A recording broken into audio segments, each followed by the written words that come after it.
ओ madam,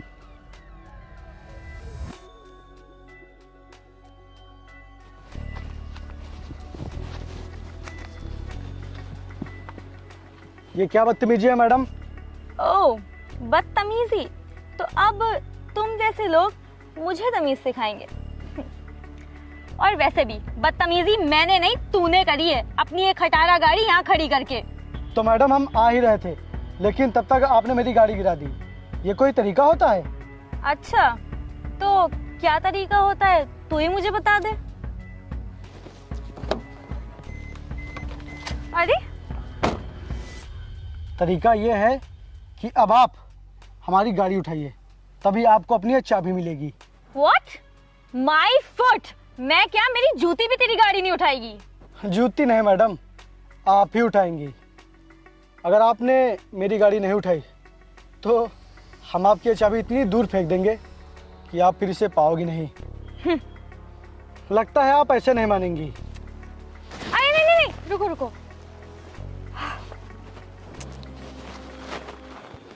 यार,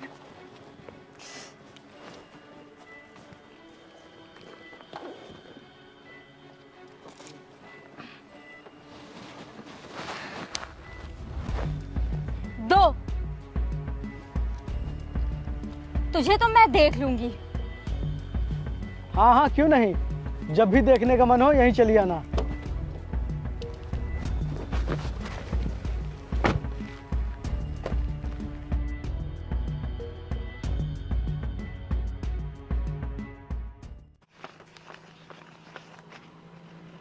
ये ले अपने काम के 1500 रुपए। मालिक, वो हमको 2000 रुपये और दे दीजिए। 2000 दे दूं? क्या करेगा 2000 का? मालिक वो मुझे भैया, मुझे 5000 रुपए चाहिए।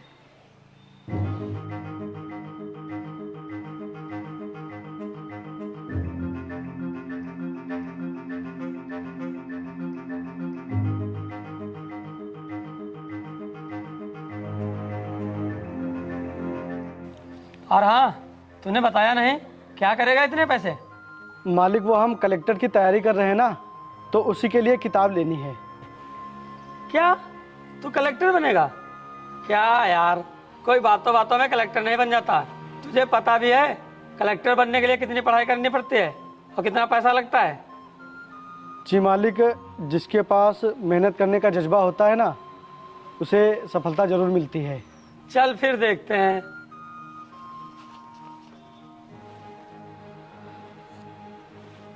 अच्छा मालिक, चलता हूँ।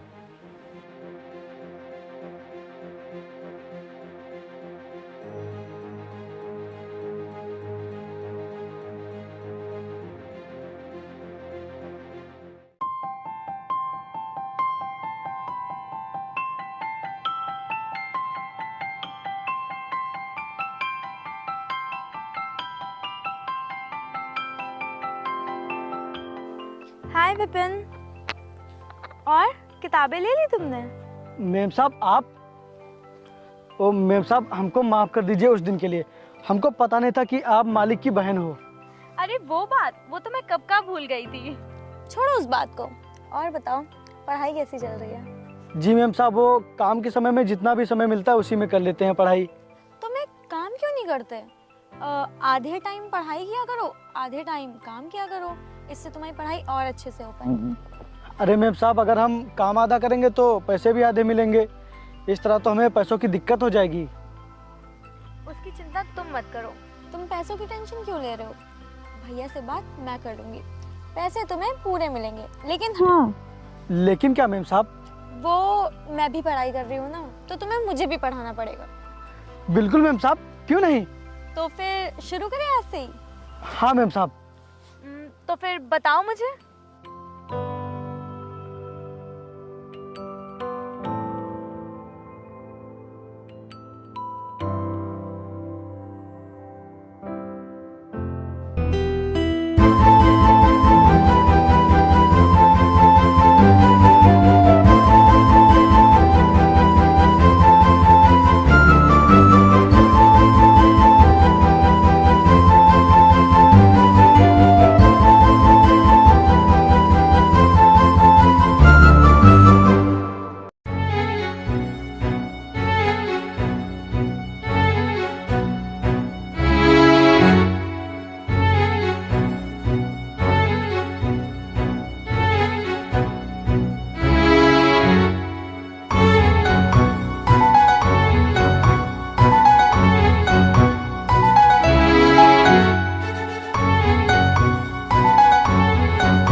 मेम साहब आप यहाँ इतने टाइम? आप खड़ी क्यों? रुकिए, मैं कुछ बैठने के लिए रहता हूँ। अरे नहीं नहीं रुको विपिन, एक काम करो, तुम ये पैसे रख लो। इतने सारे पैसे? मेम साहब आप ये पैसे मुझे क्यों दे रही हैं? वो मैं ना ये पैसे भैया की अलमारी से लेके आई हूँ अपने दोस्त को देने के लिए। उसकी तबीयत खराब है ना, और वैसे भी अगर भैया से पैसे मांगती तो वो देते नहीं। अच्छा सुनो, ये पैसे तुम रख लो, मुझे कल दे देना। तो मैं चलती हूँ, ठीक है? Bye bye.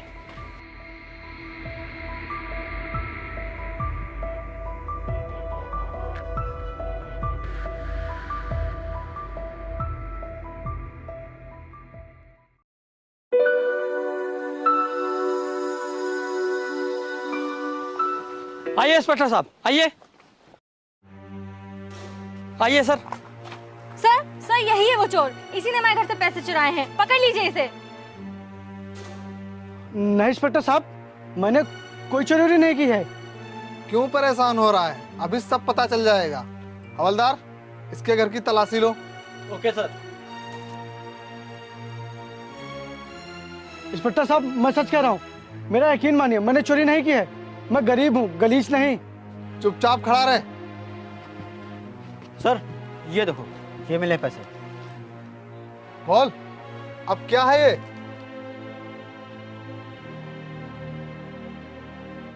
देखा भैया, मैंने कहा था ना, इन गरीबों को काम पर नहीं रखना चाहिए। दिखा दी ना अपनी औकात। लेकिन मैम साहब ये पैसे तो आप ही ने मुझे दिए थे। आप ही तो कह रहे थे कि मैं ये पैसे भैया की अलमारी से लाई हूँ अपने दोस्त को देने के लिए। चुप!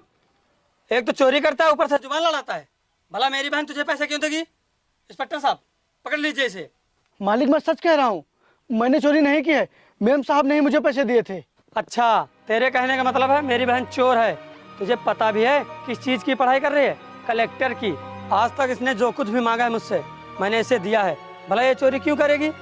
मैं भी कलेक्टर की पढ़ाई कर रहा हूँ मालिक, और मैंने अपने दम पर अपने आप को सब कुछ दिया है। कोई औकात नहीं है तेरी। तू 2 कौड़ी का नौकर है मेरा, और कोई ऐसे कलेक्टर नहीं बन जाता। जेब में पैसे होने चाहिए। कलेक्टर तो मेरी बहन बनेगी। भला इस चोर को कौन कलेक्टर बनाएगा? इंस्पेक्टर साहब देख क्या रहे हैं, मारिए इसे। इंस्पेक्टर साहब मैंने चोरी नहीं की है, ये छोड़ दीजिए इंस्पेक्टर साहब, मैंने चोरी नहीं की है।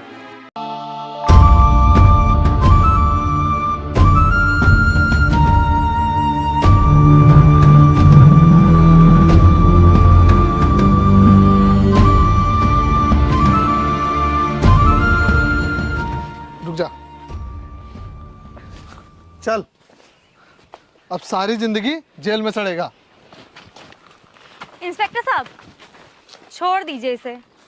मैं इस चोर को जीने का एक मौका और देती हूँ, और इससे ये कह दीजिए कि इस गांव में और इस एरिया में नज़र ना आ जाए, वही इसके लिए बेहतर होगा।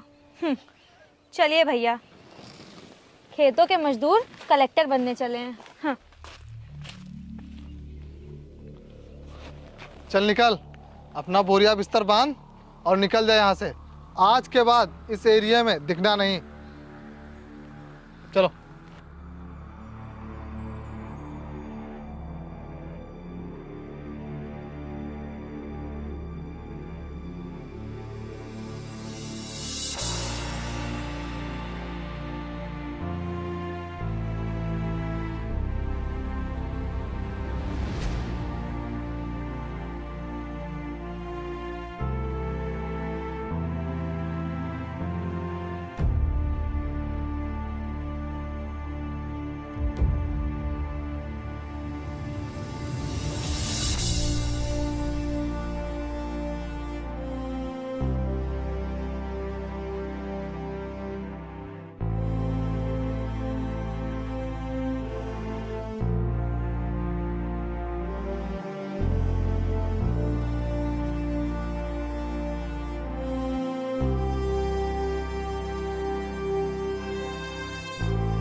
अरे बहन तू परेशान क्यों हो रही है?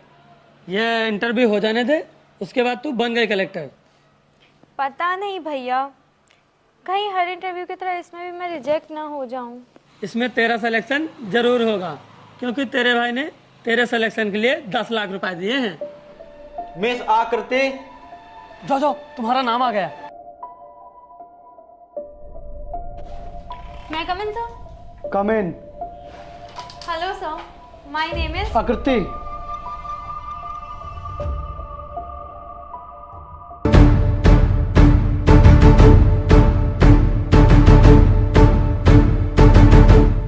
विपिन, तुम? विपिन नहीं सर। और खड़ी क्यों हो? बैठ जाओ।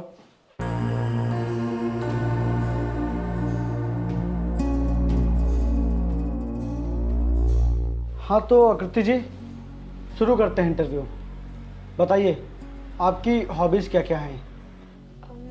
सर, मेरी हॉबीज पढ़ना और आप रहने दीजिए, मैं बताता हूँ आपकी हॉबीज़ क्या क्या हैं। किसी गरीब से नफरत करना, किसी गरीब को अपने से ऊपर जाते हुए ना देख पाना, किसी गरीब के ऊपर चोरी का इल्ज़ाम लगाकर उसे जेल में डलवाने की कोशिश करना ताकि वो अपने सपने ना पूरे कर पाए, वो कहीं हमसे आगे ना निकल जाए। यही सब है ना तुम्हारी hobbies? I am sorry Vipin, please मुझे माफ़ कर दो। मैंने और मेरे भैया ने तुम्हारे साथ बहुत गलत किया। तुम प्लीज़ वो सब भूल जाओ ना। और यार, ये मेरा लास्ट अटेम्प्ट है। अगर मैंने इसमें क्लियर नहीं किया तो मैं आगे कोई भी इंटरव्यू नहीं दे पाऊंगी। हाँ, वो तो मैं कब का भूल गया था। अगर मैं तुम जैसे छोटी सोच वाले लोगों के चक्कर में पड़ता तो शायद आज इस कुर्सी पर ना बैठ पाता। और तुमसे तो बर्दाश्त ही नहीं हो रहा होगा ना कि हमारे खेतों में मजदूरी करने वाला लड़का आज कलेक्टर बन गया। विपिन, तुम प्लीज़ मेरा इंटरव्यू क्लियर कर दो ना। ये कुर्सी ईमानदार लोगों के लिए है, ना कि तुम जैसे लोगों के लिए जो पैसे देकर इसे खरीदना चाहते हैं। और तुम्हारे भाई ने मुझे खरीदने की बहुत बड़ी गलती की है। अब तुम्हारा भाई अपनी पूरी जिंदगी सलाखों के पीछे बिताएगा और साथ में तुम भी उसकी मदद करोगी। ऑफिसर! जी सर। इसको और इसके भाई को बंद कर दो जेल में। जी सर। नहीं विपिन, प्लीज़ मुझे माफ़ कर दो। चलिए मैडम। विपिन सॉरी, प्लीज़ मुझे माफ़ कर दो। चलिए मैडम। विपिन प्लीज़ माफ़ कर दो, प्लीज़ सॉरी। चलिए।